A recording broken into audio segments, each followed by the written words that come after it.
quick tour of my Skywalker 1880. This is my pan and tilt, and it's just the Sony 600 TVL from Security Cam 2000. I have it on an extended boom here so that when I look down I can see over the edge, and I also have it programmed into my radio, so as I pass through it automatically looks up over the nose and back down again, so I never see the nose, and that's just using some mixes and curves. GPS on top inside the hatch. I've got room for my batteries. I use two 5,000 milliamp hour 3S batteries. There's the pitot tube and airspeed sensor. Here, under this part of the hatch, I have my GSM GPS locator beacon right here, and that thing works very well as long as I have reception. I sometimes also have a UHF beacon on there too in areas that have less reception. It's so light that it's just worth having all the time. And here are my wings, 1880 wings, and my servos, and this is my 900 megahertz telemetry with turnstile antenna, custom made. Works really well, and it's nice and flush with the wing, which I like, and light. On the other side, I've got the 800 milliamp hour, 800 milliamp TX with a V, inverted V, and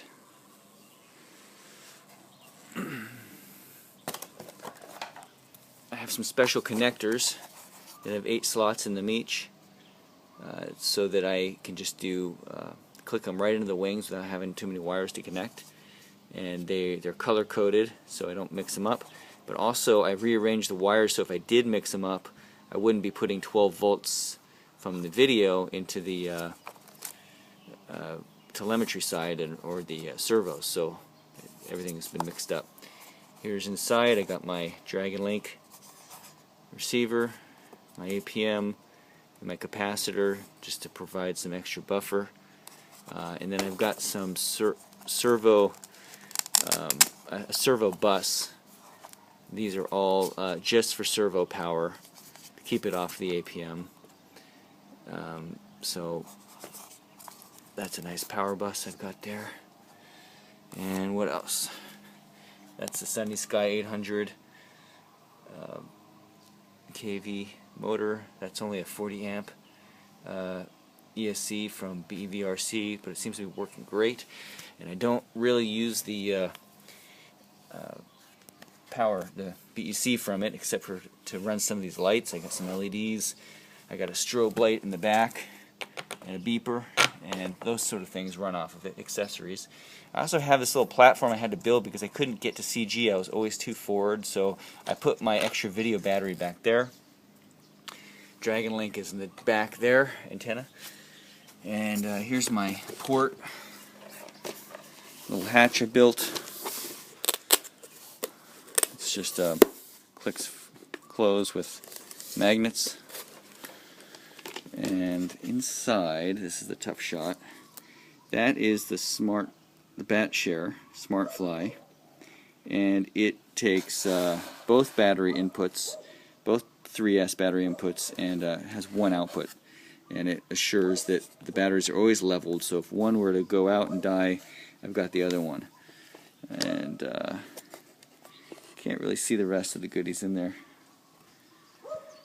but I've got my 2 different U-Bicks back there, and then just all the wires.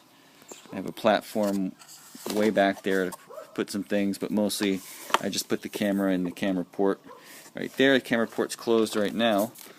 Here, I put a piece of tape on it, but that's the camera port cover, and it goes underneath this servo, and I flip a switch. It happens to be the same channel I use for the beeper, the locator beeper, and I flipped that switch and she just flips closed in the wind.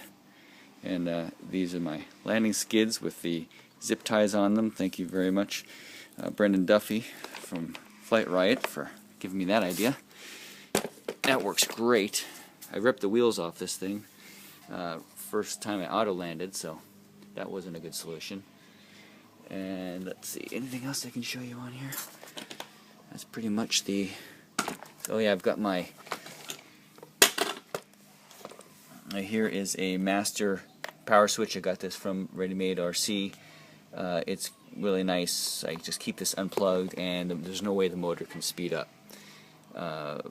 So as soon as I pick it up off the ground, I pull the plug, because as you might have found out, with the APM in auto mode, it doesn't matter if your controller has a master kill switch or not, it's going to fire up on you. So that's the only way to make sure you don't get a surprise is to hardwire a switch, one that won't fail like that. And that's a 12.6 slow fly prop. RPM's a little bit too high for a slow fly prop, but I use it anyway and it works great. I'm getting about 43 amps on takeoff, 3S. And I think that's the whole tour. Post any comments or questions if you have, and I'll be happy to get back to you. Oh, there's a microphone in there. I taped that right onto the camera so I can hear the shutter firing, and I know that it's actually taking pictures. Oh, that's my minimal SD right there, easy to access, and because I have to do updates all the time on it. The batteries really have to be far back. They're not in here now, but the whole front of this thing is open. The CG really rides aft in this plane, so I've got the batteries don't even start until about here. So if I were to build this again, I would put the transmitter, the video transmitter, in the tail to get more weight back there, and just anything you can do to shift the weight aft. I think in this bird is really important. This thing really seems to ride too forward of a CG.